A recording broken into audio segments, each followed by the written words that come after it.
Temas como los derechos humanos y la crisis que atraviesa Venezuela fueron centrales en el foro, el papel de los partidos políticos en la sociedad actual. Y Dania Chirinos tiene el desarrollo de esta información. Y Dania, adelante.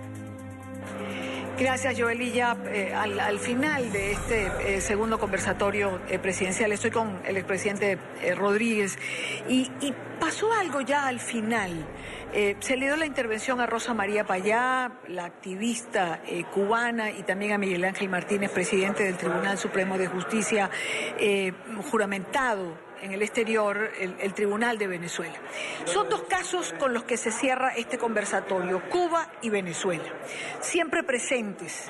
Rosa María y gente del público reclamaba quizás que se ha dejado un poco de lado a Cuba. Y hay quien piensa que quizás por la experiencia cubana se reaccionó tan pronto en relación a Venezuela. Bueno, no sé si tan pronto, después de tantos años, pero digamos que son como dos puntos pendientes en América Latina.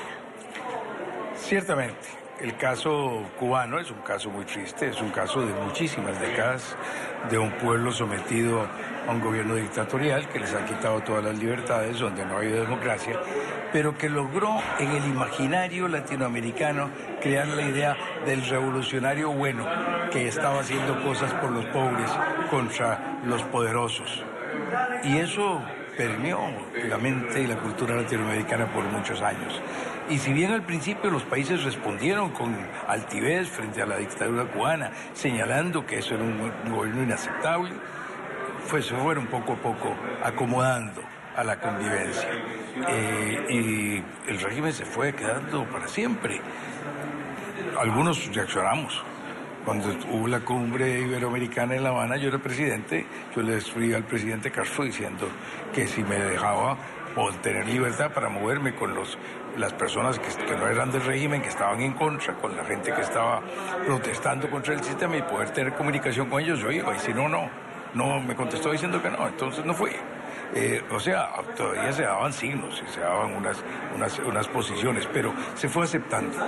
Venezuela vino y empezó a surgir otro caso, un caso que poco a poco, como ocurre en este caso, en el caso venezolano fue mucho más poco a poco que el gobierno fue entrando en una fase cada vez más autocrática y rompiendo más las libertades, los principios de los derechos humanos y de la propiedad, del sistema de funcionamiento del sistema de mercado, etc.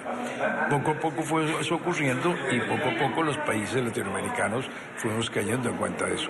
Pero no ha sido sino en los últimos 2 o 3 años, con movimientos como IDEA, con el secretario Luis Almagro en la OEA, que los países han tomado plena conciencia y que se ha hecho posible un grupo como el de Lima, donde los países mayoritarios de América Latina, los más grandes, los más establecidos, establecen con claridad que es inaceptable lo que está ocurriendo en Venezuela y que eso rompe contra el derecho que tenemos los latinoamericanos de vivir en democracia. De manera que son dos procesos que se han conducido de maneras muy distintas, pero ambos desdichadamente con gran costo para sus pueblos, costo de hambre, costo de ausencia de progreso, costo de pérdida de libertad, costo de sometimiento. Ahora, presidente, decía el expresidente Hurtado del Ecuador, Duhalde, el presidente Duhalde, que no le daba 3 años ni a Cuba ni a Venezuela, porque había un factor que hoy en día estaba jugando un papel muy importante, el hambre de ambos pueblos, y que eso era regímenes insostenibles en el tiempo. ¿Usted está de acuerdo con eso? Desdichadamente, la experiencia histórica es que gobiernos dictatoriales con mucha fuerza, sin ningún respeto por su gente, pero con mucha fuerza para imponerse, pueden imponerse incluso aunque sus pueblos estén muriendo de hambre. Yo no soy tan optimista. Se necesita mucho esfuerzo para salir de estos casos. Y en ambos casos, el esfuerzo tiene que ser fundamentalmente un esfuerzo de cubanos en la isla y de venezolanos en Venezuela. Es la gente que vive el régimen, el oprobio del régimen, la principal que tiene que mantener la pelea. Pero los de afuera, los amantes de la libertad, tenemos que estar ahí apoyando. Como fuimos los expresidentes a las elecciones parlamentarias en diciembre del 15, como fuimos en junio de este año a la consulta que hizo la Asamblea Nacional, como estamos tratando de darles apoyo, pero la responsabilidad básica de manejo de su país es de los propios ciudadanos. Los países no se pueden manejar a distancia. Ve a Irak, ve a Afganistán, ve a Corea, ve a Vietnam. A distancia no se pueden manejar. Los países tienen que ser ellos mismos los que vayan adoptando la cultura y el cambio que haga posible vivir en libertad. Muy difícil, porque cuando se está con la fuerza de la opresión encima es muy difícil. Pero un país con los héroes que tiene Venezuela, esos muchachos que murieron en estos 4 meses de manifestaciones, con la capacidad y la vocación democrática de los venezolanos. Yo estuve el 16 de junio en Venezuela. Era extraordinario cómo un pueblo puede organizar sin un órgano electoral, sin la policía, sin el ejército, sin las escuelas, sin los medios de comunicación y más bien con un gobierno en contra, puede organizar un proceso electoral, llamar a la gente entusiasta a la que vaya a votar, establecer los centros de cómputo, establecer la alimentación, establecer la seguridad de los lugares de votación, en lugares que tuvieron que inventarse dónde hacerlo. Es extraordinario. El ejemplo de democracia que nos ha venido dando Venezuela, el pueblo venezolano, es extraordinario. Ahora, ¿qué pasó? Y con esto concluimos, presidente. ¿Qué pasó en esta última convocatoria electoral que no fue, digamos, tutelada por el organismo electoral y no dio esos resultados tan extraordinarios como la que convocó la oposición? Pero, digamos, todo lo que esto ha traído, ¿no ha estado la oposición venezolana a la altura de las exigencias de ese pueblo opositor? No ha estado a la altura. Tristemente yo debo decir que no ha estado a la altura.